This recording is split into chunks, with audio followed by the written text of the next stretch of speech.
So we're in episode 1 of our Aces My League, and we're playing the Mavericks. And this was like the first. This is like maybe like the third or fourth time I actually played this particular game. Still trying to get the sliders really tuned in before I start my actual my league with an actual NBA team that'll be in my normal broadcast style.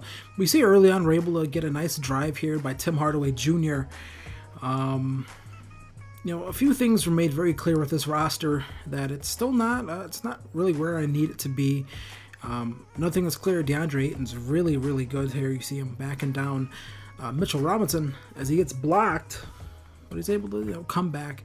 Somehow, the Mavericks have Mitchell Robinson and Jaren Jackson Jr., which is extremely deadly, just because of Jaren Jackson's outside shooting ability. But here's DeAndre Ayton. I hope I didn't say DeAndre Jordan back there. Anyway, here's DeAndre Ayton. Actually, DeAndre Jordan is actually still in the Clippers in this alternate reality NBA. DeMarcus Cousins is actually a Laker, and LeBron is still in Cleveland. So it's going to be really weird, some of the sim results. I just want to let you guys know that now. But here we get a really nice steal by Bajinka, whatever. I'm just calling him Nimja or Nima or whatever. I don't know. He has a weird name. So either way, nice steal and slam for Ayton there. He had a really nice first quarter here, first game. Here we are, Dennis Smith Jr., and then here's Avery Bradley killing me in the corner. One of the things I noticed this year is that if you leave anyone even slightly open, they're going to hit the shot. That's just the way the game is this year. Shooters, not even necessarily shooters, not even good shooters, not even bad shooters. They're going to hit their shots. Except me, though. Not me. That's a wide open shot. That didn't go in. Not the user, though. The user, they're still going to have you miss a good amount of shots. Because reasons. You see, this year they brought back layup timing. I hated layup timing. I didn't want layup timing back in the game. I thought layup timing was kind of stupid. I actually liked how it was last year, where it was more how you actually would shoot a layup if you're actually playing basketball, where it's more just predicated on position.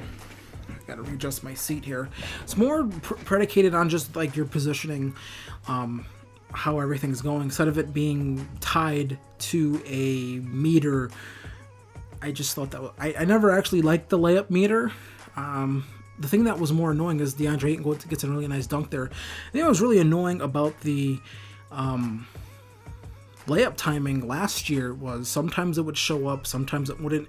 Here we get a blow-by. It's still in the game, folks. Blow-by animation is still in the game. You just have to be smarter with your dribbling. You have to now set up the blow-by. You see we get another one there with Kevin Knox, who also had a pretty nice game. Got to feature him in the offense more. There's an issue with the playbooks where there's no three-point plays when you go to edit your playbook, so there's that. Here's Harrison Barnes getting his own rebound. Another thing I've noticed in this game, the CPU loves getting its own rebounds. Here's Dennis Smith Jr.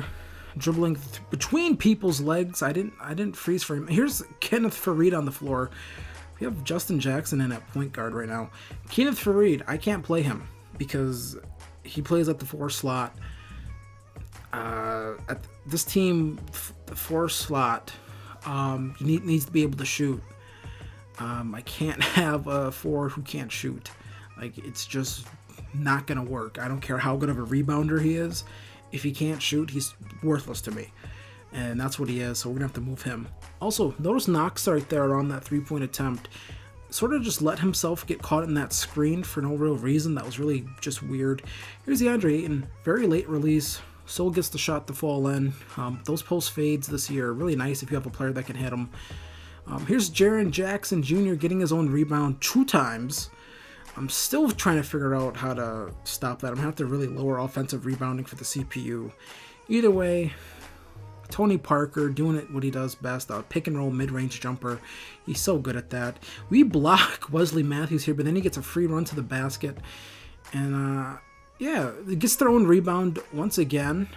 Look at that. They get their own rebound. Offensive rebounding, I'm going to have to still mess with that in the sliders. So, yeah. Either way, here's DeAndre Ayton, top of the key. I kind of want to do more of this stuff, but I'm just going to have to find the right freelance set for it. Here we are. Lots of beautiful, nice passing. Knox, then to Belinsa, I believe. Either way, Ayton, he ends up going to the line. Misses the first one. But don't worry. We're going to come right back with my knockoff New York Nets jersey. New Jersey Nets jerseys. I wasn't intentionally doing that, but it just sort of ended up like that. Either way, here's DeAndre Ayton slamming it down at this point as we're starting to come back in the game. You know, no one really catches up to him, so that is a plus compared to last year, because last year the defense would just catch right up to you. Here is someone made a shot. I think that was Avery Bradley. I'm not sure. Avery Bradley knocking down three-pointers. Boy, if Avery Bradley played that in real life, he'd still be in Boston probably. Or Detroit, most likely. Either way. Here we are. 8-point game. They make another shot. We come here. Jalen Brunson, he played really nice for us here. You see the CPU this time gives themselves up into the pick. I'm not sure why they would do that. Here's Tyson Chandler, who's a pretty nice backup center. And here he is. There he is. See, we turboed right by him.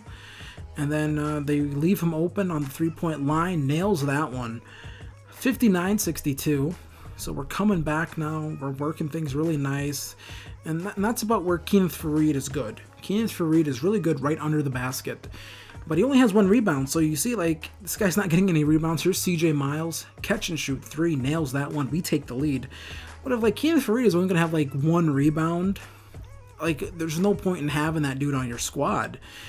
You just need something better than that. Here's J.R. Smith going up, layup, fouled, and one opportunity. JR was pretty nice for us. Here he is. I think this is defended really well.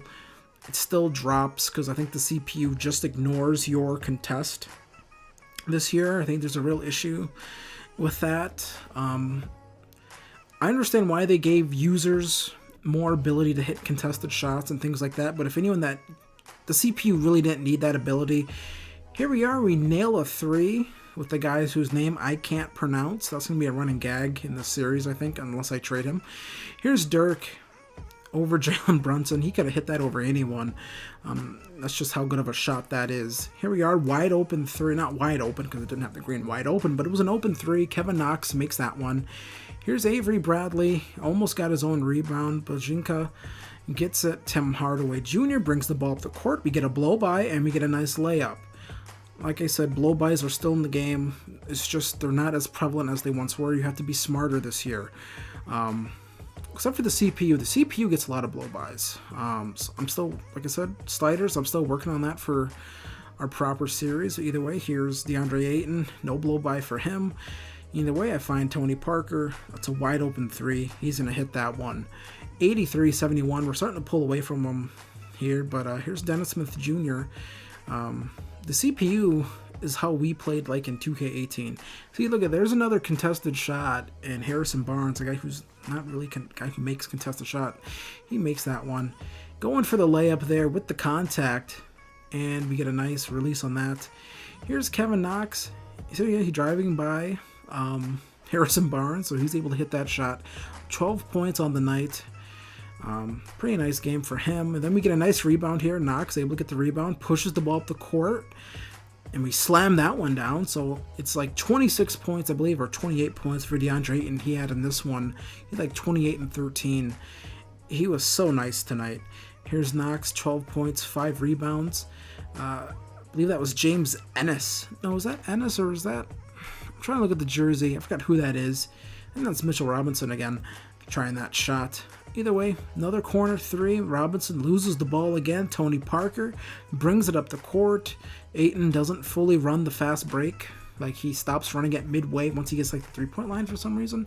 Either way, 28 points, 14 rebounds.